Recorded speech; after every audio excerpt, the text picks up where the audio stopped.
真是活久见了啊！那个喊了20多年中国药丸的反华专家张家墩，就在前2天，竟然当着全美国观众的面彻底破防了。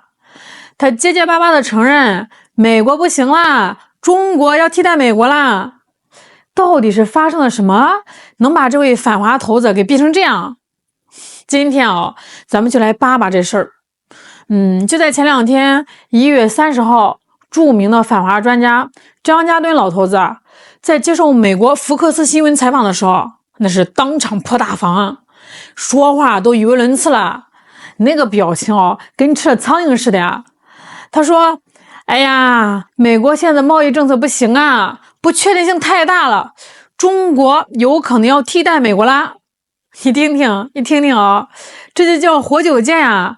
一个坚持不懈，像念经一样念了20多年的中国药丸的人，居然亲口承认中国要替代美国了。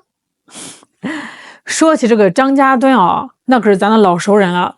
网友们呢送他个外号叫战忽局北美分局局长，或者亲切的叫他一声张局座。为什么呢？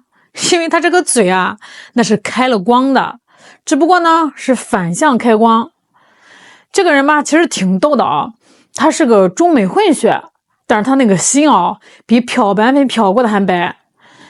据说是小时候他经常被这个白人邻居小孩嘲笑，有了所谓的童年阴影。这按理说你应该恨那些欺负你的白人小孩对吧？他不他这个脑回路清奇他恨上了中国。他觉得都怪我有这一半的中国血统，害得我融不进白人的圈子。 My name is Gordon Guthrie Chang. My mom was an American of Scottish descent. My dad came from China in Jiangsu province. I guess he married my mom for the right to stay in the U.S. I was half white, and that's the Gordon Guthrie part of me. But it's Chang, Chinese. Being the only minority, everyone would make fun of my ethnicity. My dad tried to develop a sense of being Chinese, but I wanted to be an American. 这叫什么心态呢？这就叫皈依者狂热。为了证明呢自己是自己人，他摇起原来的同胞来比谁都狠。这长大以后呢，他就当了国际律师。但是这个行当嘛，竞争激烈怎么出名呢？他灵机一动，美国人不是喜欢听这个中国坏话吗？那我就编呗。2001年那会儿呢，咱们刚刚申奥成功，刚刚加入 WTO， 这日子正蒸蒸日上呢。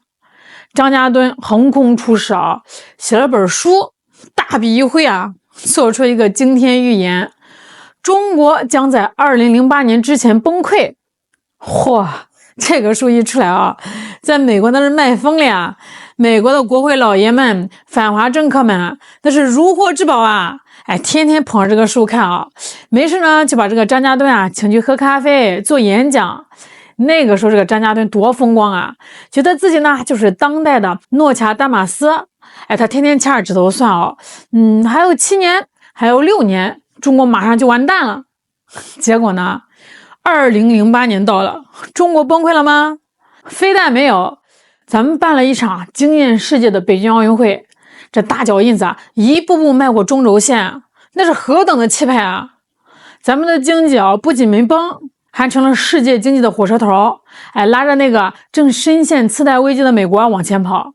这下张家墩有点尴尬了，但是他脸皮厚他不慌不忙把这个书的再版序言改了改，说那个稍等一下，推迟了，2012年肯定崩。结果2012年过去了，咱们有了航母，他又说2013年，绝对是2013年。后来干脆也不说具体的年份了，反正就是即将、马上、随时。这一即将呢，就即将了20多年。那中国的所有行业都被他判了死刑的，什么金融、房地产、制造业、科技，他不但没死反而是一个个的都成了世界第一、第二。你说这个张家墩心里面得有多苦呀？这20多年他就像个永远对不准表的破钟，也就每天的2下能蒙对，剩下的时间全都在胡说八道。转眼呢就到了2026年，那就在1月30号这张家墩呢照例上了福克斯新闻的节目，以前他上节目啊，那都是意气风发呀，指点江山，唾沫星子横飞。但是这一回啊，我看这个视频的时候，发现他不对劲儿，那个脸色蜡黄蜡黄的，那个眼神啊飘忽不定。说着说着吧，他自己先崩了。为什么崩了？因为他发现他编织20多年那个美国强中国弱的梦彻底醒了。他在这个采访里啊，气急败坏地说：“哎呀，这个加拿大的贸易安排有问题啊！哎呀，这西方领导人怎么一个个的都向中国低头啊？太给美国丢脸了！”那最后呢，憋出了一句大实话：美国贸易政策的不确定性啊，让中国呢有可能替代美国。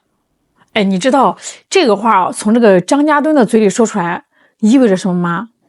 这就意味着连最坚定的反华分子都不得不承认攻守之势异也。他那是真急了，也是真怕了。他怕呢不是中国崩溃哦，他怕的是美国崩溃。这老小子哦，坚持了20年，最后发现小丑就是他自己。他构建的那套理论体系啊，那个中国必定失败的底层逻辑啊，现在已经被现实这记响亮的耳光抽得粉碎。所以看起来吧，张家墩这次呢是真的破大防了，心态彻底崩了。那你要问了到底发生了什么事儿了，把这个老头子气成这样？嘿，这个事儿啊可多了去了。最直接的一条理由就是美国的盟友们啊，正在排着队的往中国跑。你看啊，在这个张家墩的剧本里啊，应该是美国登高一呼，全世界群起而攻之，把中国给孤立起来。可是现实呢？现实是万邦来朝。前几天，这个英国的首相斯塔默来了啊，这可是英国首相8年来的首次访华。要知道，英国那可是美国的铁杆小弟啊，是五眼联盟的核心成员。以前美国指东，英国不敢打西。现在呢，斯塔默带着几十家企业，60多个代表，浩浩荡荡来了。走的时候带回去10几项政府合同。这说明英国人想明白了呀，跟美国混3天个9顿，跟中国混顿顿有肉吃。紧接着，加拿大也叛变了，这更是让张家墩吐血的事啊。1月27号，咱们中国呢向加拿大订了10船菜籽油，这加拿大那边呢是立马投桃报李啊，宣布削减呢对咱们电动汽车加征的关税。双方这个关系啊，那是越来越近，有点蜜里调油的意思。你想啊，加拿大啊，那是美国的后花园呀，连后花园的管家都开始偷偷给邻居做生意了，这个地主家的日子还能好过吗？除了这2个浓眉大眼叛变了啊，像这个法国、德国、韩国、爱尔兰、芬兰，那这些国家的元首和高层啊，那是一个接一个的来。就连那个特朗普自己都在那儿琢磨着要不要去访华呢。张家墩能不急吗？他看着电视啊，估计心里面在骂娘啊！你们这帮叛徒啊，说好的价值观呢？说好的围堵中国呢？怎么见着人民币就走不动道了？其实啊，美国呢也不是没想过办法阻止。董王最近呢也是急得火上房啊，他一会儿指着这个英国的鼻子骂你跟中国合作很危险，一会儿呢又威胁加拿大，你要是敢跟中国好，我就吞并你，我就加你关税。这动不动啊就是吞并、制裁、退群，这套王八拳啊，这个以前呢可能还管用，大家还怕他3分，现在呢根本没奏效。加拿大顶住了压力啊，我不取消订单，我要卖油赚钱，毕竟赚到手的是真金白银，比董王的唾沫星子重要多了。这英国呢，虽然嘴上呢还是客客气气的，给自己留点余地，但是实际上跟中国该签的合同啊一样没少签。更多的是在这个格陵兰岛的问题上，欧洲那是跟美国彻底杠上了啊，根本不打算妥协了。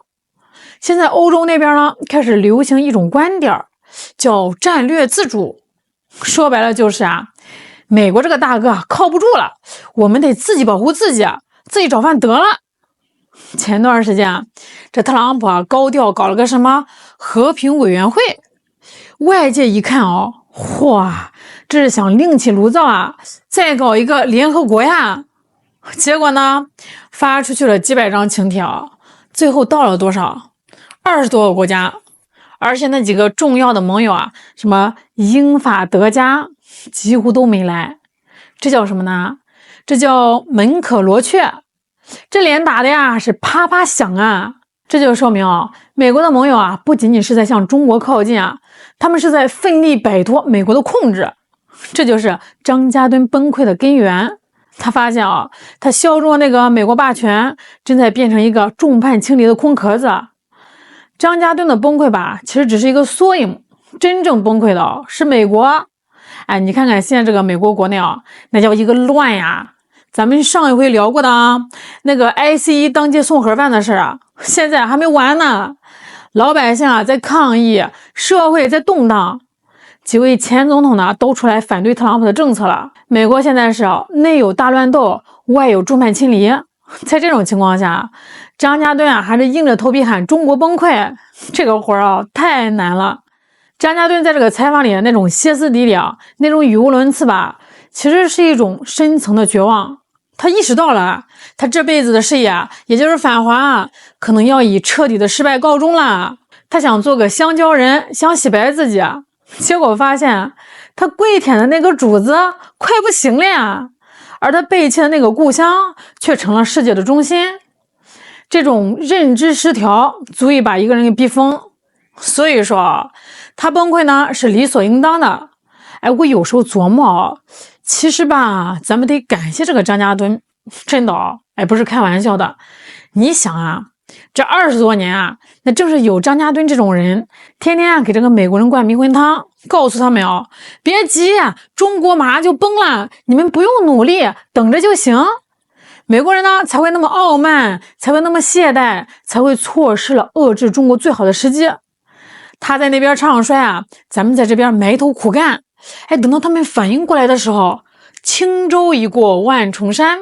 所以网友们呢叫他战忽局北美分局局长，那儿给他颁发的功勋章他在这个采访里崩溃了。别张局座，你得挺住，你还得继续喊呀，你得喊到中国登陆火星，喊到中国的 GDP 是美国的2倍，你就是咱们发展的风向标，是咱们的反向吉祥物。只要这个张家墩还在喊中国崩溃，哎，我就觉得心里面踏实呀，说明咱们的路走对了，说明咱们的日子还会越来越红火。至于他现在破防了，那也是活该。数典忘祖之辈必将被历史嘲笑。美国盟友的倒戈呢，只是一个开始，往后看吧让这个张家墩崩溃的事还多着呢。好啦，今天就聊到这儿啦，我是小懒，我们下期再见。